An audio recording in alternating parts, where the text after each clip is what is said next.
It felt like everybody got a contract extension yesterday. Well, almost everybody. Here's some of the notables. The Clippers extended Luke Kennard for 4 years.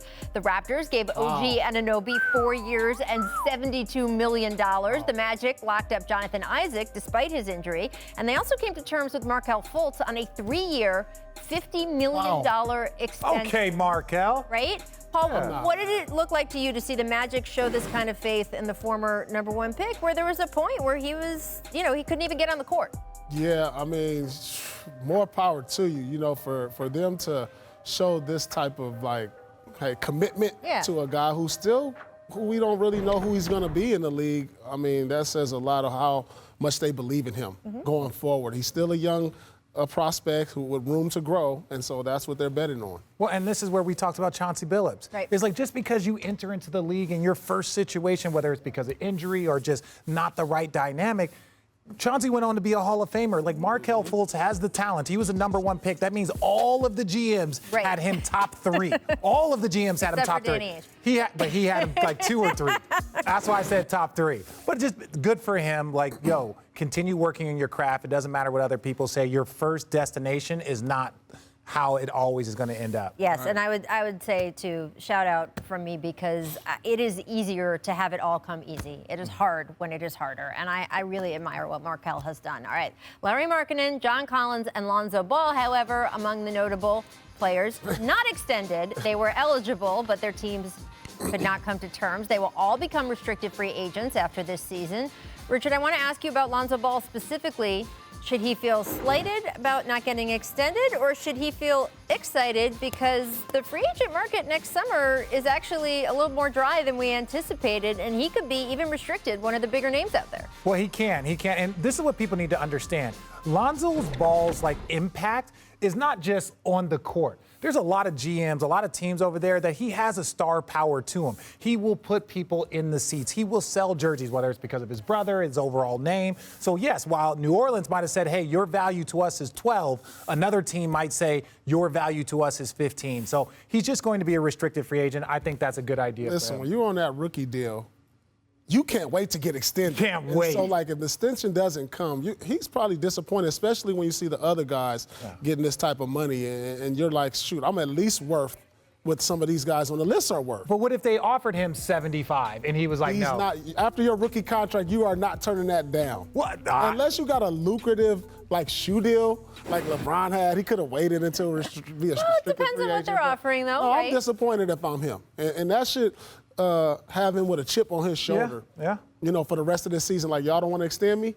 Okay, I'm going to show y'all why y'all should extend me, and that's motivation. And as players, you should use these type of things to motivate you to make you a better player. Yeah. Right, even if it was that they did make him an offer, but he felt it wasn't enough. And so, yes, he can use that as motivation. All right, let's get to Commissioner Adam Silver, who made some very interesting comments on potential expansion yesterday.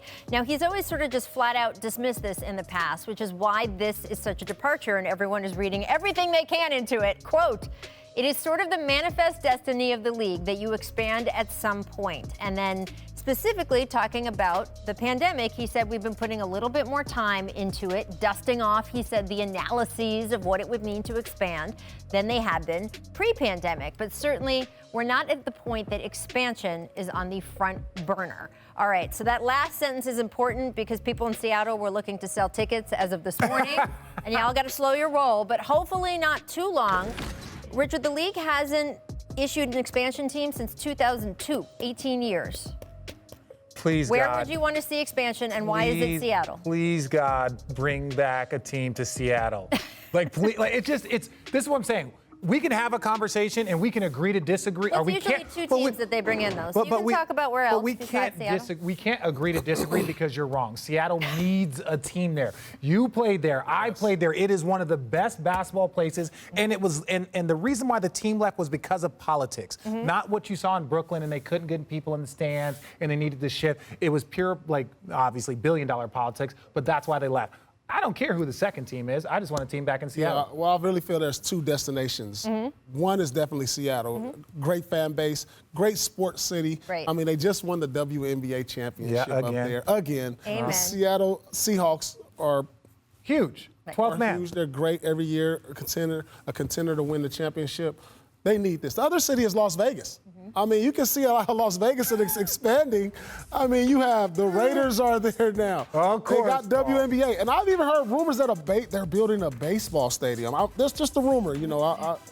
They want it all there. They'll build anything in Las Vegas. This is another. I'll take Vancouver. I'll take Vancouver before I take Vegas. Why is that? What?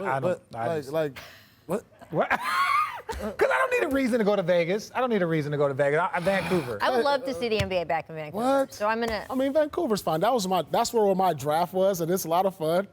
But it's not Las Vegas. Let's be. I think Vegas. I mean, it's better for the economy. I don't think our guys are quite mature enough yet. Well, that is a question, right? Look, there was no professional sports teams in Las Vegas for a long time. People were worried about gambling. Obviously, the attitude about gambling among professional sports leagues has grossly shifted over the last 5 to 10 years. And we now, of course, have the NFL team there.